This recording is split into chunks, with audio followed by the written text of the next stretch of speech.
The story takes place in South Korea at Gyeong subway station, long infamous for strange and deadly incidents. A girl named Suxin was waiting on the platform when a strange woman suddenly spoke to her. Suxin ignored her, keeping her eyes fixed on the tracks. But the cold, unnatural voice came again, filling Suxin with dread. When the woman spoke a third time and turned to smile at her, Suxin panicked and hurried away. Glancing back, she saw the woman following. Yet no one else on the platform seemed to notice. That was when Suxin realized the horrifying truth. Perhaps no one else could even see this woman. Worse still, the stranger was carrying a bottle of sulfuric acid. Terrified, Suxin ran into the restroom and dialed the police. But on the other end, the operator asked her to describe the woman chasing you. Suxin froze. She had never said it was a woman. At that moment, a hand holding sulfuric acid reached down from above the stall. Her screams echoed through the station. From then on, rumors of Gyeong's haunted subway spread like wildfire. The tale soon drew the attention of Ellie, a struggling horror video creator. Her channel's traffic was dying, and her co-worker Mary never missed a chance to mock her. Determined to go viral, Ellie decided to investigate the subway station herself.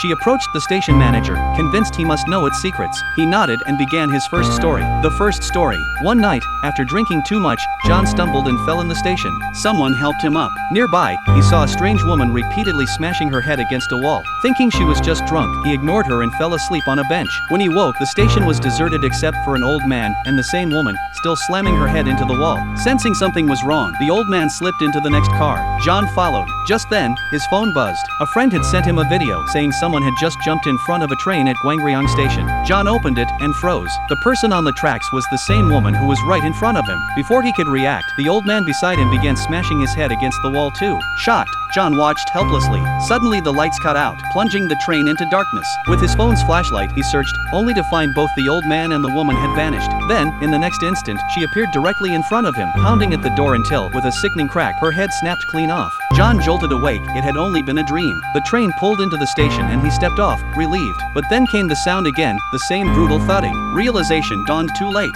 Someone shoved him from behind. And that was the end of the first story. Ellie adapted it into a video. It went viral, with fans demanding even scarier tales. She returned to the manager, who only smiled and began his second story. The second story. This time the protagonist was a homeless man who slept in the station. He had been robbed of his last few coins by another drifter. But his fate changed when he found a strange red coin beneath a vending machine. Suddenly, a brand new machine appeared beside it, its screen glowing. 1 coin for 1 bottle of water. He inserted the coin and received an empty Coke bottle. Furious, he smashed it on the ground. Then he noticed the man who had been standing across from him had vanished. All that remained were a pile of clothes and 2 red coins. Rummaging through the clothes, he found cash, bought himself a hamburger, and ate greedily. Returning to the machine, he saw the screen now read, 2 coins for 1 bottle. He fed the coins in just as the thug who had robbed him earlier reappeared, demanding more money. In fear, the homeless man opened the bottle, and in an instant, the thug vanished. The machine had devoured him. On the ground lay 3 red coins. Greed eclipsed his fear. He began luring others, using the machine to kill and steal their money. Until one night,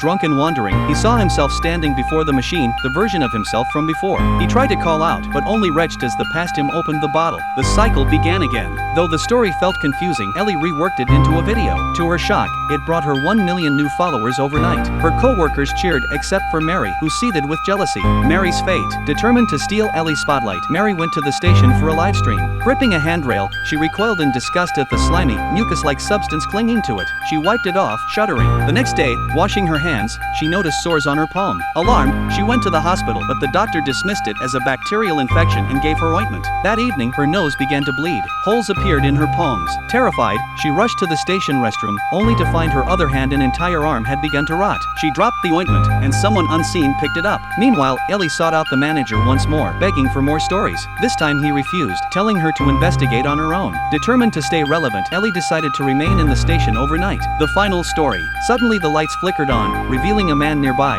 smiling eerily as he scrolled through his phone. Uneasy, Ellie froze as the loudspeaker announced the next train. She rushed aboard as soon as it arrived, relieved to leave him behind. But when she turned, he was standing inside the carriage, staring at her. His eyes followed her every move. She fled to another car. The lights cut out, and when they returned, the man was there, blocking her path. Ellie ran out, gasping in relief, only to see a derelict, broken-down train glide silently into the station. Its doors slid open. On the floor inside lay a walkie-talkie. As if hypnotized, Ellie stepped aboard and picked it up. The doors slammed shut. Her mind cleared, and dread washed over her. She was trapped. Through the glass, she saw the manager. He met her gaze and said calmly, "Looks like you found your story." Only then did she realize he was no ordinary man. He had been the devil all along. The train lurched forward. Ellie collapsed in despair. Later, her co-worker came to to the station, annoyed she had not shown up. Suddenly, Ellie appeared, her face twisted into a grotesque, unnatural smile. It was clear she was no longer herself.